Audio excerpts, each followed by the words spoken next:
Hi, I'm Nicola Carpenter. I'm the Associate Director of People Operations here at Fractured Atlas, and I'm going to tell you about Project Blue Whale. Throughout a good chunk of time, more and more people at Fractured Atlas have been working from different places across the United States and even in different countries. And in that process, we realized that we don't necessarily need to have an office space anymore. And it might actually be better for our staff and our members if we become a fully distributed organization, meaning that every single person in the organization will work from different locations, whether that be in people's homes or in places outside of the home, but just that we won't necessarily have a headquarters like we have in the past. And so in that, it's kind of a big transition. There are a lot of things that are kind of connected to an office space right now, and people on every single team are really working to make this happen by the time that we want it to happen. And so in that, we decided to kind of phrase this transition as Project Blue Whale. So within Project Blue Whale, we broke it down into 4 phases. So the 4 phases are, the first one is rethink headquarters as a co-working space. The second one is untether from office. The third one is staff can work from nearly anywhere. And the last one is empty office of furniture. So phase 1 is to rethink of the headquarters as a co-working space just for staff. And this is just a way to acknowledge that we no longer have a headquarters, but it still allows people who still live within New York City to work in the office as long as we have it. But some changes in this phase are things like joining all meetings over video if at least one person in it is joining on video. So even if you're in the same office as someone else, you'll still join the video via Zoom, our video conferencing app.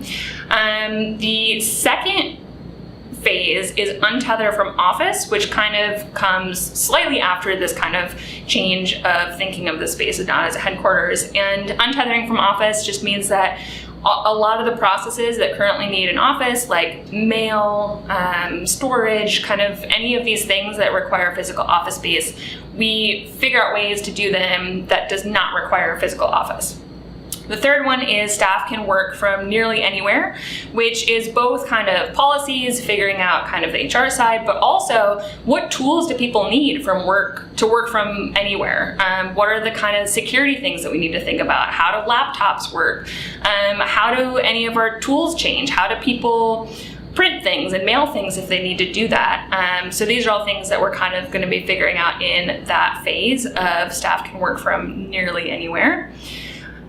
And the last phase is to empty the office of furniture. So this, I guess, would be kind of the most obvious of transition away from a physical headquarters. It just actually means we will no longer have furniture in the space because our lease will be up and we will be moving out of the office. So that's just actually making all the chairs and everything leave the physical office.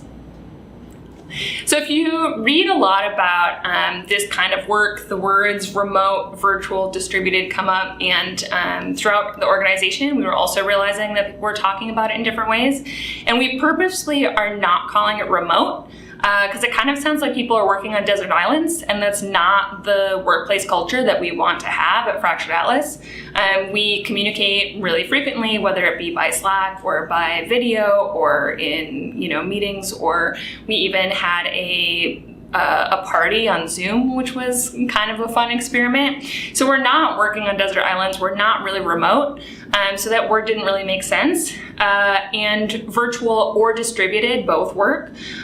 Virtual, we feel like kind of makes more sense with how you're doing the work, and distributed kind of explains the team structure. So we're a fully distributed organization, and people within the organization work virtually. As you can imagine, this transition means a lot of change for a lot of people, and we know from other change initiatives in the past that people can react to that in different ways.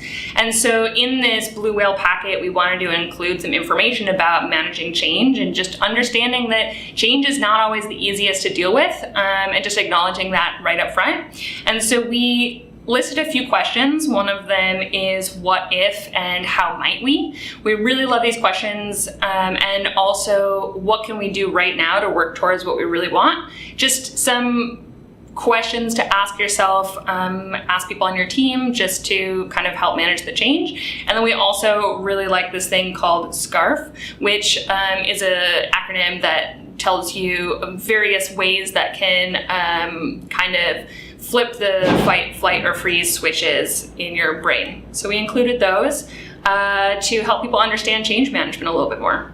Why Project Blue Whale?